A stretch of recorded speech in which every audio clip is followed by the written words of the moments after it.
El otro día cuando salí de mi casa, una chica me detuvo, y me preguntó cuál era la Argentina de cada continente, pero como en su momento estaba demasiado concentrado pensando en formas para luchar contra el calentamiento global, no tuve otra opción más que distraerla mostrándole mis pectorales sacados directamente de Pasión de Gavilanes. Sin embargo, como me pareció una idea interesante, decidí hacer un video sobre eso. ¿De tu pecho pasión gavilanil?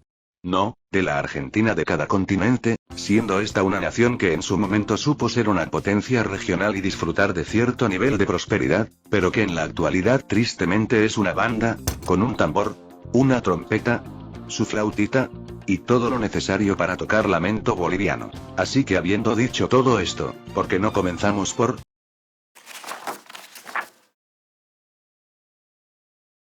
La historia de esta nación es francamente caótica, o por lo menos lo es desde 1958, cuando la ciudadanía, cansada de la actitud pro-occidental de la monarquía, llevó a cabo una revolución que dio como resultado la ejecución de la familia real, la muerte del primer ministro vestido de mujer, y la proclamación de la República de Irak, que por desgracia demostró ser igual de estable que la paz en Medio Oriente. Espera, ahora mismo estoy hablando del Medio Oriente. Eso significa que... Va a suceder otra vez.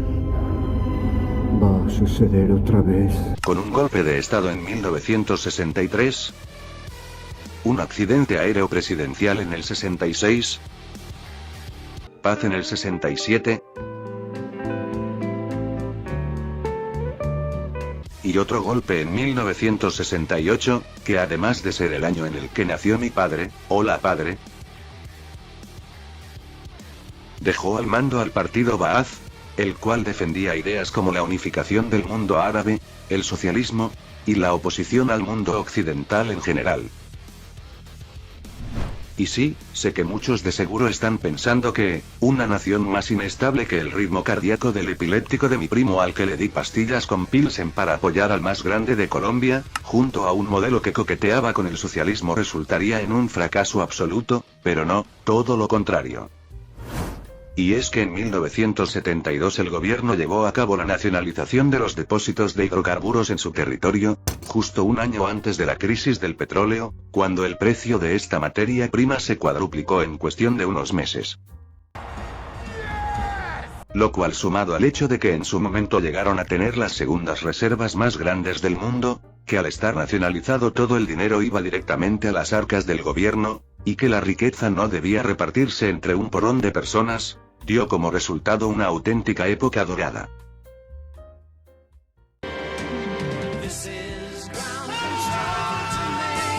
Su economía tuvo uno de los crecimientos más acelerados de todo el globo, logrando de hecho ser el segundo país más rico del mundo árabe. Comenzaron a financiar ambiciosos proyectos de infraestructura, como la construcción de carreteras, la modernización de los ferrocarriles, el desarrollo de aeropuertos, o la electrificación de la nación.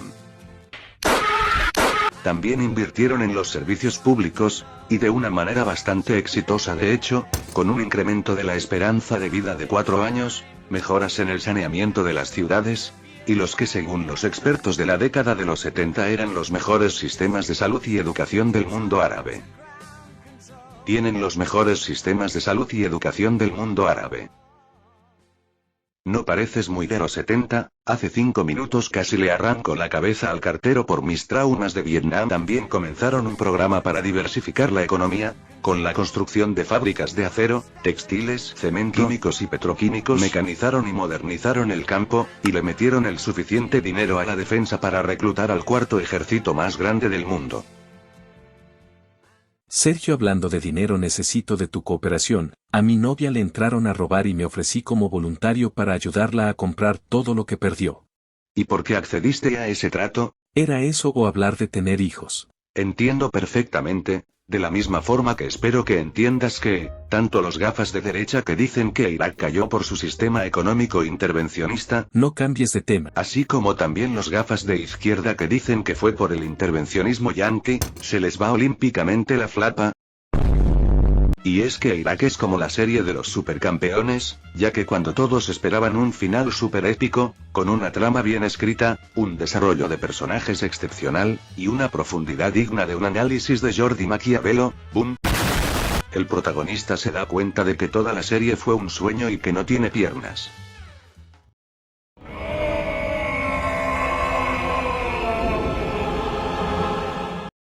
Y en este caso los muñones toman forma de su vecino, el Imperio de Irán, un gran amigo de Occidente en la Guerra Fría, y que por desgracia no pudo acompañar a sus panas a jugar bolos el domingo porque estaba demasiado ocupado muriéndose. ¡Mataron un inocente! Siendo reemplazado en 1979 por la República Islámica de Irán, que estaba gobernada por líderes religiosos de la secta chiita, y que más pronto que tarde comenzó a reprimir estudiantes, activistas de izquierda, políticos monárquicos, e inclusive a miembros de su propio ejército, con más de 12.000 oficiales purgados en menos de un año. ¿Y qué tiene que ver eso con que me ayudes a juntar el dinero? Digo, con la caída de Irak.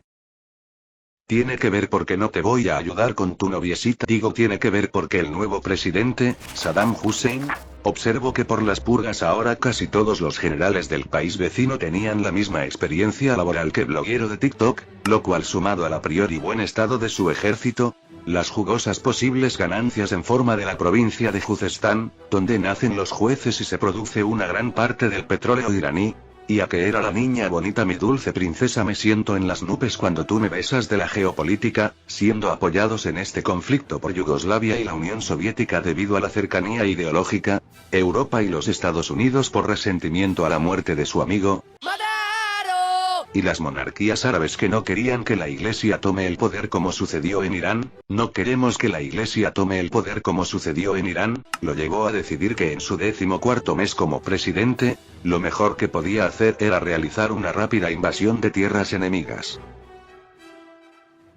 ¡Wow! ¡Qué vida tan emocionante tienes! Vamos, no tardaremos solo 20 minutos. Por desgracia para los supercampeones asiáticos, la operación militar fue todo un fracaso. Los supercampeones originales también son asiáticos. ¿Quieres que te ayude a juntar dinero o no? Perdóname. En 3 meses de conflicto el cuarto ejército más grande del mundo había dejado de avanzar, y se pasó el resto de los 8 años de guerra, sí, 8 años de guerra, o defendiendo sus posiciones, o retrocediendo, o haciendo ave marías islámicas para intentar no ser conquistados, o celebrando que la guerra había terminado con una paz blanca.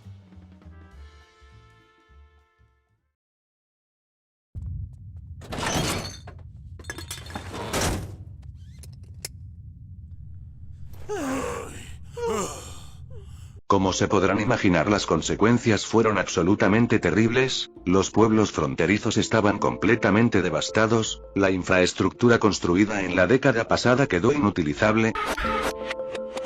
La industria petrolera, el corazón de su economía, se había visto fuertemente afectada por la guerra. Oliver y Benji habían destinado cada dólar del presupuesto estatal a la defensa de la nación, dejando sin fondos al mejor sistema de salud y educación del mundo árabe. Ya no tiene los mejores sistemas de salud y educación del mundo árabe, y por cierto, como estamos en la década de los 80, ya no tengo trastorno de estrés postraumático. Me parece fenomenal. Perfecto, ahora tengo miedo de la epidemia del SIDA. También considero importante hablar de cómo se fumaron en pipa sus preciados ahorros, que en su momento llegaron a ser mayores que toda la economía de Chile, Singapur, y el superpoblado Bangladesh, de cómo acumularon una deuda que superaba el Producto Interno Bruto del mismo Irak, de los cerca de 500.000 de fallecidos, una cifra más que significativa en relación a la escasa población que poseían en aquel entonces, o de los 500.000 millones de dólares que les costó la guerra en general, lo cual por cierto era equivalente a la mitad del Producto Interno Bruto de Alemania. ¡Maldición! ¡Dios! ¡Ay! Lamentablemente el fin de la guerra no significó una mejora significativa en la economía, los precios de los productos básicos crecían día tras día, no había empleos. La moneda local estaba más herida que mis sentimientos y Sergio no me ayuda a conseguir dinero, y aunque el gobierno intentó seguir vivo reduciendo ayudas sociales y abandonando algunas obras públicas, por ejemplo, los ingresos eran tan ridículamente bajos, y la deuda tan ridículamente alta, que simplemente eran como mi novia, no les alcanzaba para llegar a fin de mes, lo cual al igual que a mí los llevaría a tomar una drástica decisión. Si me ayudas te presento a su hermana. Amigo, estás cosificando a las mujeres, además no sé por qué te haces el misterioso con lo de Irak, es simple, en 1990 Saddam Hussein se dio cuenta que un gran porcentaje de su deuda no la tenía Estados Unidos o la Unión Soviética, sino su pequeño vecino Kuwait. Oye, ¿y si lo matamos? Y aunque en un inicio la invasión fue exitosa, de hecho apenas tardaron 2 días en invadirlos, tras negarse a abandonar el territorio como le ordenó las Naciones Unidas, Irak tuvo que enfrentar a una coalición más random que una partida de Fortnite en 2048, con Corea del Sur, Estados Unidos, Polonia que hace 2 nanosegundos era comunista, sus vecinos árabes, y Argentina. Presidente, nos invade como la mitad del mundo. Perfecto, bombardeen Israel. Pero señor, este es probablemente el primer conflicto en el Medio Oriente en el que Israel no ha hecho nada, no podemos atacarlos. Eric, ¿yo hablo chino o qué? Lógicamente a Irak le dieron una paliza, y su ya moribunda economía quedó en estado comatoso, igual que mi primo David luego de apoyar al Independiente de Medellín, y no tanto por la destrucción de la guerra en sí, que también, sino porque luego de invadir un país aliado para cancelar una deuda, reprimir brutalmente a su población, y usar accidentalmente gases nerviosos, gases cianurados, y gas mostaza contra Irán, el otrora respetado Irak, ahora era una paria internacional con quien nadie quería hacer negocios. Todo tiene solo una solución para la muerte. Todo lo demás hay solución. La vida es bella. Por lo que aunque es cierto que su modelo económico distaba de ser el ideal, y que han sufrido de varias e injustas intervenciones norteamericanas, destacando de entre estas la invasión en el año 2003 por la supuesta presencia de armas de destrucción masivas,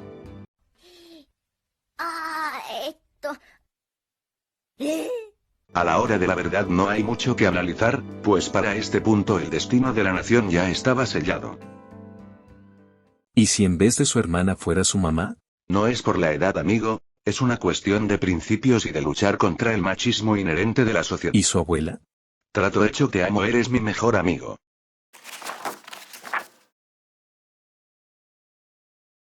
La vida en el siglo XVIII, como todo, tenía sus cosas buenas, como que no había TikTok o que era legal adoptar un niño para inventarle una enfermedad y ganar dinero con donaciones, pero también tenía sus aspectos negativos, como que todos eran ultra extremadamente pobres y no solo porque más del 90% de la población trabajaba en granjas de subsistencia, en donde, como dice el nombre, apenas se cosechaba lo suficiente para subsistir, sino también porque los talleres artesanales eran más lentos que los papeles de adopción, tardando días, semanas, e incluso meses en fabricar cosas simples como utensilios de cocina, ropa, zapatos o muebles, lo cual hacía que por consecuencia sus precios fueran inalcanzables para la mayoría de la población.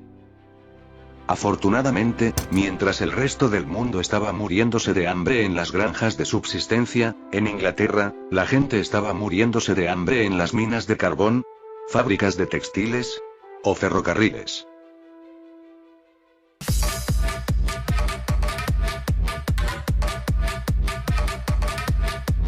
Las cuales, al dejar de depender exclusivamente en la fuerza humana / animal, y en cambio optar por... Bueno, en realidad nunca aprendí cómo funcionaba un motor de vapor, pero el punto es que gracias a las máquinas la productividad aumentó de una forma nunca antes vista en la historia de la humanidad. De la noche a la mañana había nacido la producción en masa, y un trabajador podía ahora confeccionar decenas de prendas y escribir un fanfic del Quijote en el tiempo en el que un artesano apenas hacía un bikini.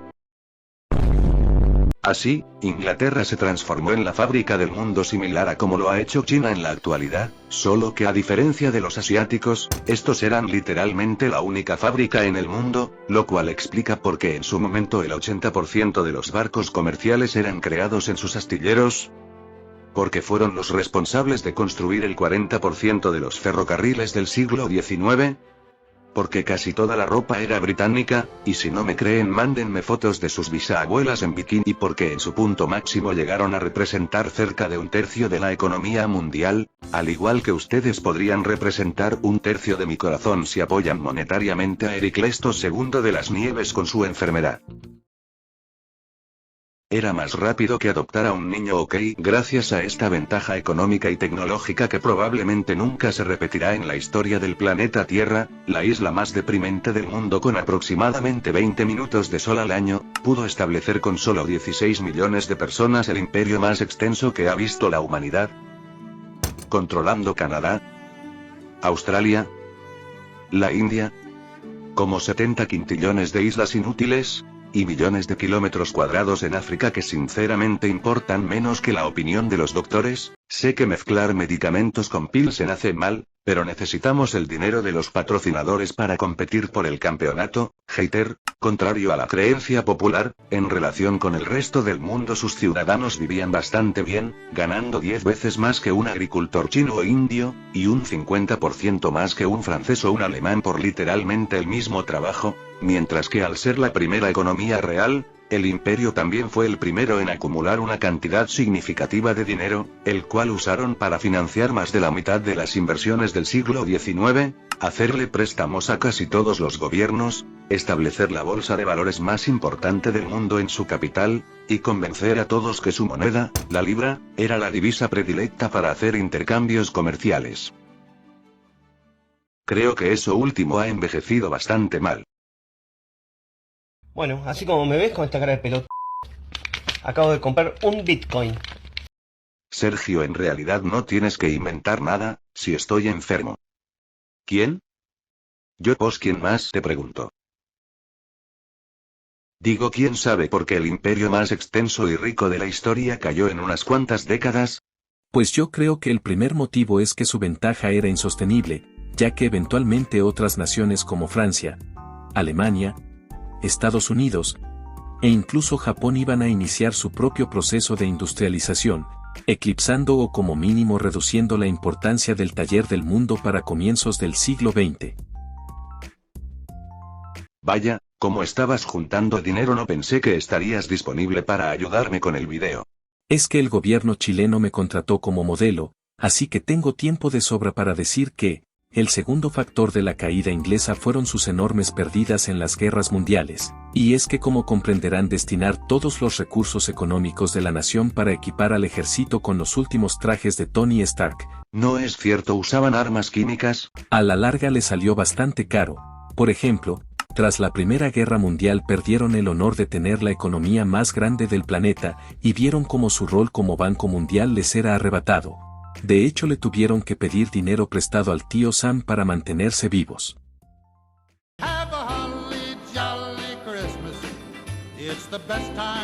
Wow, nunca pensé que me ibas a ayudar con mis estafas. Es que como aún no consigo el dinero, Marta comenzó a preguntarme a qué escuela vamos a mandar a nuestro futuro hijo.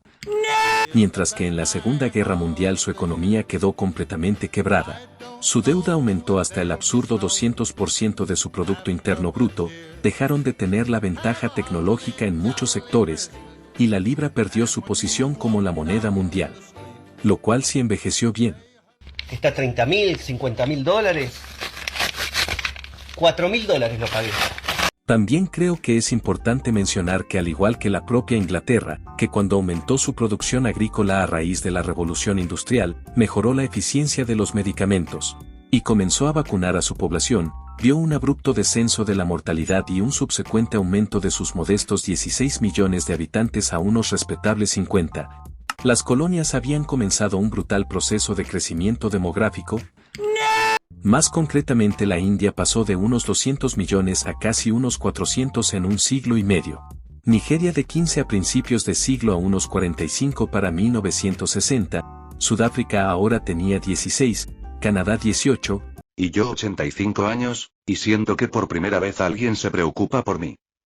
Solo ignóralo. Evidentemente más gente significa más protestas, movimientos independentistas más activos, y rebeliones más frecuentes, amenazas a las cuales el quebrado gobierno inglés simplemente no podía hacer frente, e incluso si no le hubiese debido hasta el riñón de la tía de Churchill al banco, debido a la necesidad de realizar una mayor inversión en infraestructura y seguridad, el costo financiero de tener colonias ya estaba superando por bastante los posibles beneficios monetarios. Y ya antes de ir a chambear. Pero si son las 5 de la tarde. ¿Qué parte de trabajo para el gobierno chileno no entendiste? Quisiera hablar sobre la mentalidad inglesa, y es que el sistema de pensamiento que hacía que tener un imperio fuera chévere basado God no ZZZ insano skibidi, había quedado prácticamente eliminado tras la Segunda Guerra Mundial, cuando los conceptos de imperialismo, expansionismo y supremacía blanca fueron desprestigiados al ser asociados al nazismo. Así, las nuevas generaciones de ingleses que veían al imperio como algo anticuado y antidemocrático, comenzaron a ejercer presión a las autoridades de Londres, las cuales más pronto que tarde se deshicieron de sus colonias, incluyendo por cierto a aquellas que desde un punto de vista objetivo podrían haberse quedado bajo su jurisdicción, como por ejemplo la isla de Malta, cuyos habitantes votaron en un referéndum para quedarse con los británicos. Rhodesia, cuyos líderes blancos preferían seguir teniendo el respaldo inglés, o la propia ciudad de Hong Kong, que legalmente era suya hasta el fin de los tiempos. Lamentablemente el declive de los británicos no se detuvo con la caída de su imperio, y en los últimos años hemos sido testigos de una brutal crisis económica producto de su salida de la Unión Europea, con un costo de vida que se incrementa día tras día, miles de empresas que huyen al continente para seguir formando parte del mercado unificado, una productividad estancada, y una economía que crece al mismo ritmo que el pelo del pobre señor Ericlesto.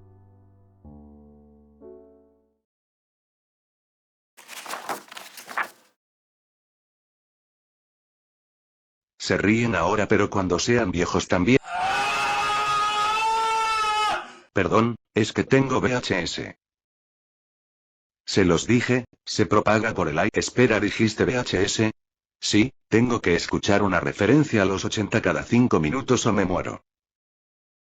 Qué interesante, sí, soy el primer paciente y es la historia de Sudáfrica. País que no partió siendo una colonia, sino un restaurante en medio de la carretera que ofrece comida basura, y que solo tiene buenas puntuaciones en Google porque la dueña con artritis les da pena a los comensales. Es de la abuela de Marta. 5 estrellas 10 de 10. Esto sí es cine, y es que Holanda, que por aquellos tiempos tenía un imperio colonial que impresionaba a todas las nenas, estableció en la actual ciudad del Cabo una base para abastecer a sus barcos que iban a Asia, la cual con el tiempo se fue desarrollando hasta ser una auténtica metrópolis, y eventualmente en una colonia, donde los pobladores europeos llamados afrikaners buscaron crear un nuevo hogar. Hasta que llegaron los ingleses, conquistaron la zona, y expulsaron al norte a los colonos holandeses, quienes no se dieron por vencidos, fundando sus propias naciones, como la República de Transvaal, que es de donde venían los transexuales antes de la creación de Transnistria, o la República de Orange, que es de donde salen las naranjas. Hasta que nuevamente llegaron los británicos e incorporaron los territorios a su colonia de Sudáfrica, en la cual los ingleses y afrikaners eventualmente unirían fuerzas para establecer una nación que, en su momento, llegó a representar cerca de un tercio de la economía de todo el continente africano, el cual por cierto es enorme, siendo capaz de albergar a Estados Unidos, Rusia, China, el dinero que necesitamos para salvar a Ericlesto, Marta, e incluso África. También llegaron a tener más de la mitad de la industria del continente negro, producir el doble de electricidad y 6 veces más hierro que el resto de las 53 naciones combinadas, ser la primera y hasta el momento única nación desarrollada africana, y lo más importante de todo, producir sus propias bombas nucleares.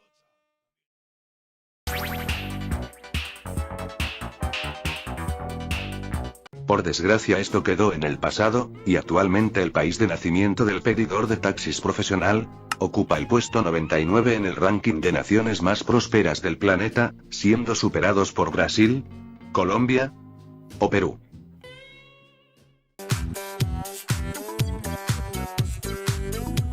También sufre de apagones periódicos por la falta de inversión en la generación de energía. Y posee a 5 representantes en el top de las 20 ciudades más inseguras del planeta. Sí, aguante Rosario. Ahora bien, si Sudáfrica era más rica que casi toda África combinada, ¿cómo es que cayó de una manera tan estrepitosa? Pues en primer lugar creo que es importante mencionar a mi actor favorito, Rocky. Así se llama el personaje, el actor es Sylvester Stallone. A Sylvester Stallone Segundo, que su ventaja se debía a que fue como cuando visité Ecuador para hablar de la fotosíntesis, y los locales se impresionaron tanto que me dieron el Premio Nobel Ecuatoriano de Ciencias, y es que mientras los de Ciudad del Cabo traían tecnología del viejo continente, gozaban de instituciones formales, el capital humano de cientos de migrantes europeos, y una autonomía política casi plena desde 1910, el resto de África estaba iletrada, no recibía prácticamente inversión en industria, educación o salud al ser dependencias de los europeos, y contaba con economías agrícolas más arcaicas que las opiniones políticas de Heraclesto. En realidad no todos los adultos mayores somos conservadores. Qué pena que los hijos salgan tan distintos a los padres. Digo lo cual de manera similar a la sección pasada, era una ventaja insostenible en el tiempo, ya que eventualmente el resto de países comenzaron a lograr la independencia y desarrollarse, y aunque ciertamente no todos lograron ser estables y prósperos, algunos sí lo hicieron, sacando épicamente a Sudáfrica del top de las 5 naciones más ricas. El segundo motivo que explica la caída de los sudafricanos es la concentración de recursos, y es que aún no se los he dicho, pero si los hinchas de fútbol argentinos cuando juegan contra un equipo brasileño son el Charmander de la xenofobia, los policías estadounidenses cuando ven a una persona de color son el Charmaleón de la exclusión, y la abuela de Marta es el Charizard de la segregación. En realidad Heraclesto tiene razón, no todos los vejestorios son racistas. Pues ya no sé si seamos compatibles. Los sudafricanos son el maldito tren de Aragua de la discriminación, y es que verán, la riqueza sudafricana se origina principalmente de dos fuentes. La primera son las plantitas, o más concretamente a su territorio más grande que Alemania, Francia, y la corrupción dentro de la oficina donde trabaja la persona imaginaria creada para este video. Es cierto pero ofende. Y la segunda es su subsuelo tan absurdamente rico, que en su momento les permitió producir el 75% del platino mundial, suministrar el 50% de los diamantes que necesitaba la humanidad, y ser los responsables de extraer más del 70% de todo el oro. ¿No hay agua? No, solo más diamantes y oro.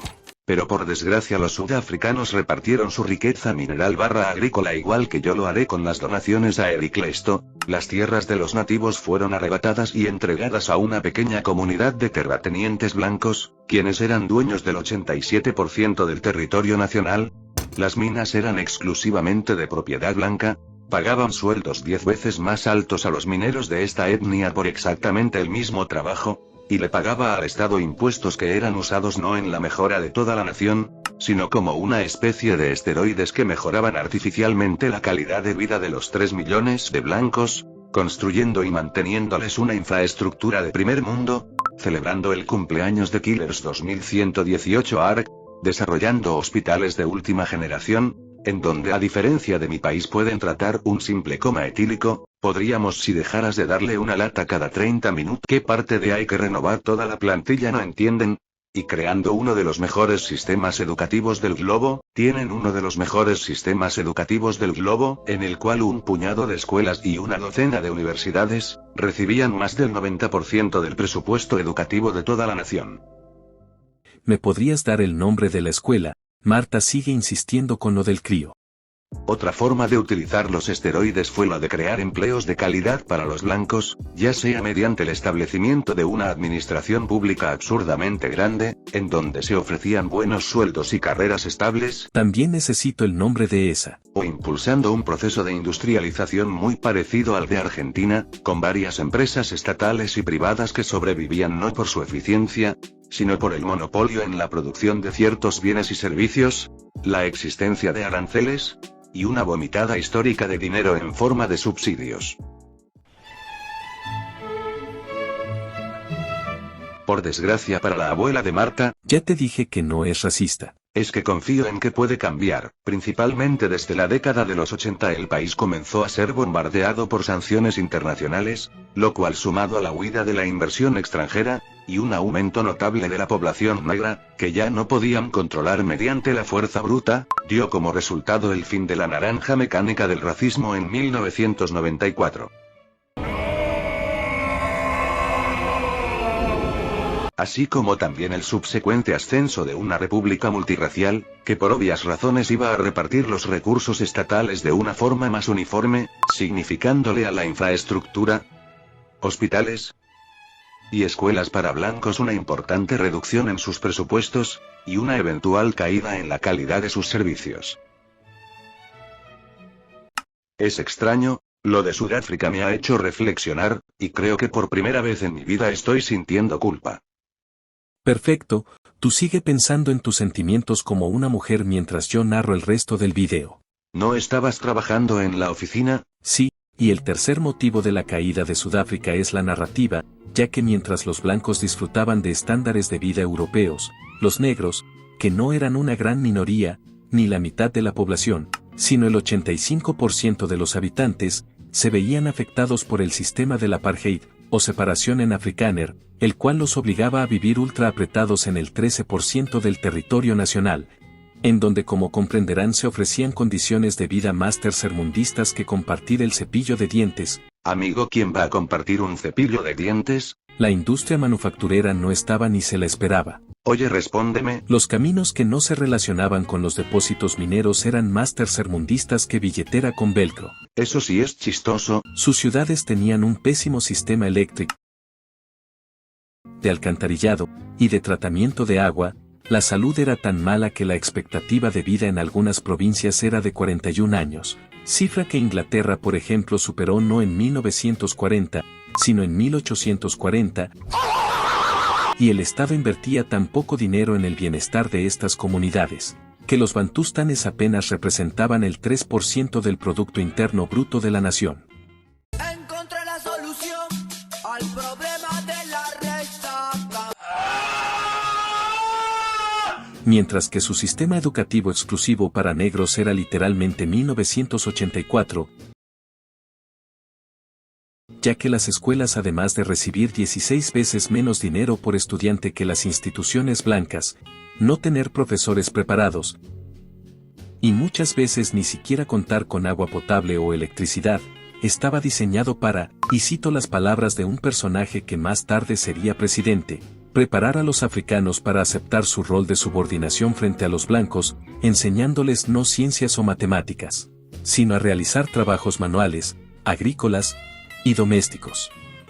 Y es precisamente por la poca utilidad del sistema educativo, la pobreza extrema que acechaba estas comunidades, y el hecho de que por mucho que estudiaras, los puestos bien pagados estaban limitados por ley para los blancos, que el 90% del alumnado le decía hasta la vista baby a la escuela antes de terminarla. Gracias, tío. No soy tu tío, y que apenas el 0,2% se las arreglara para asistir a la universidad para negros. Ahora continúa tú porque yo voy a irme de vacaciones. Pero si empezaste la semana pasada. Sí. Como ya se habrán dado cuenta, Sudáfrica nunca fue realmente una nación avanzada o desarrollada. Sin ir más lejos, su esperanza de vida era similar a la de Honduras. En 1960, antes de las sanciones internacionales, su PIB per cápita se asemejaba al de México, y era 2 veces menor al de Argentina. Un gran porcentaje de su población no sabía leer en plena década de los 90, y era uno de los países más peligrosos del planeta, con 25 homicidios por cada 100.000 habitantes en la década de los 60, que lo asemejaría al actual Brasil, México, Colombia, o el Detroit de Robocop. Gracias padre, de nada Eric Lesto, y unos 67 en el último año del reinado blanco, unas cifras que en el mundo moderno simple y llanamente no tienen comparación. Sí, aguante Rosario. De hecho era un país tan extremadamente mediocre, que a pesar de que los nuevos líderes sudafricanos han demostrado ser unos maulas y jetas, los números en general han mejorado. La tasa de homicidios por habitante ha caído desde el infame 67, hasta el igualmente preocupante 45 en el año 2022, el tamaño de la economía se triplicó, aumentó considerablemente tanto la esperanza de vida como la alfabetización, y nació por primera vez en la historia una clase media numerosa, y eso que como dije antes, los nuevos líderes son unos maulas y jetas.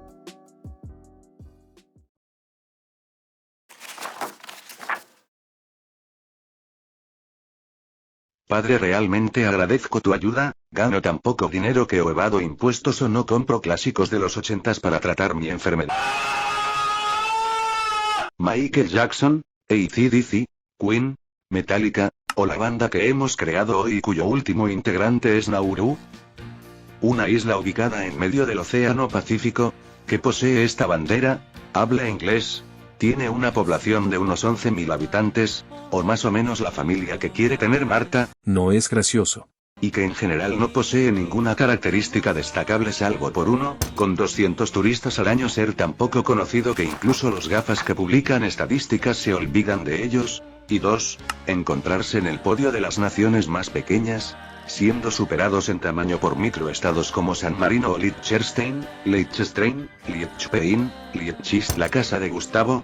Así que ya conociendo al baterista de la nueva banda boliviana que toca música ochentera, el auge de esta nación comenzó en 1968, año en el que no solamente el padre de mi padre abandonó a mi padre, sino también cuando obtuvieron la independencia de Australia, y estaban a las puertas de recibir el control de la compañía encargada de explotar localmente el fosfato, una forma elegante para decir los excrementos de los pájaros con los que las plantitas crecían más rápido que mis ganas de conocer a la abuela de Marta, algo bastante importante si tenemos en cuenta a las 2.500 millones de personas que nacerían en los próximos 30 años. Afortunadamente la isla no tenía un poco o mucho de fosfato, sino que estaba casi completamente cubierta de esta materia prima, permitiéndole a los lugareños transformarse en los humanos más ricos del mundo a los pocos años de haber conseguido la soberanía.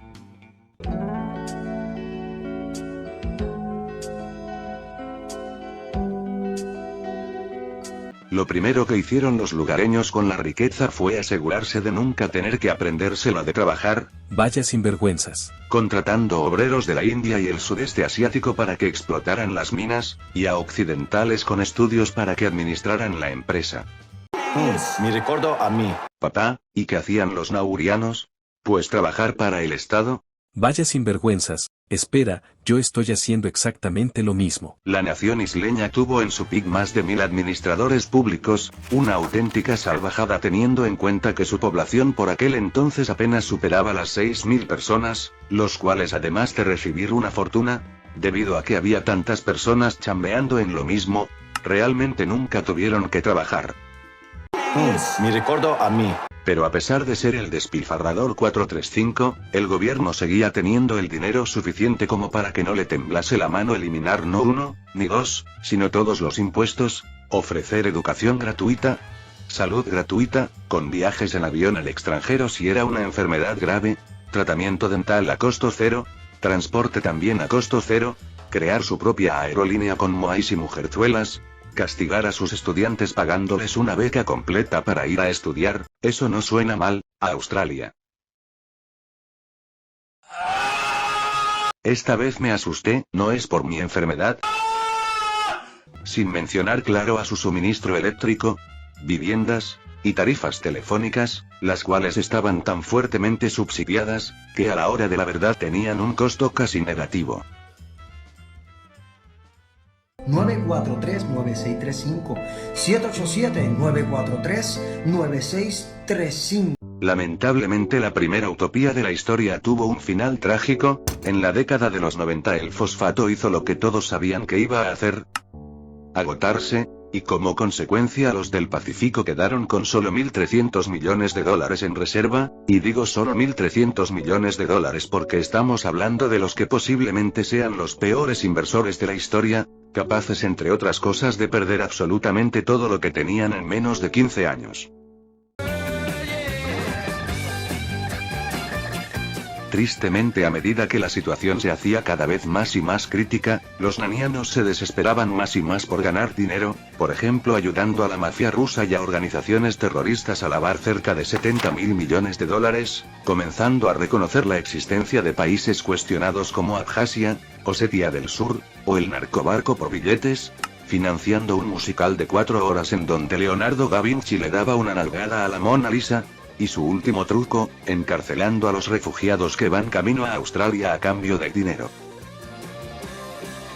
En fin, creo que este video ha sido útil para varias cosas, primero para juntar los últimos dólares que necesitamos para comprar los muebles de Marta, segundo para apoyar al más grande de Colombia, y tercero para darme cuenta del daño que estoy haciendo. Llévenme oficiales. Oye, era mi momento de redención, llévenme a mí, oficiales. En realidad somos del gobierno, así que no nos interesa la moralidad o que lleguen tarde al trabajo. De hecho, después me gustaría pedirte un autógrafo, persona imaginaria. Nunca había visto a alguien tan chambeador trabajando para el Estado. Claro, después lo firmo. Así es, lo único que nos interesa es que paguen sus impuestos, por lo que vayan despidiéndose de Hericlestos II de las Nieves. Es porque voy a la cárcel, no por mi enfermedad.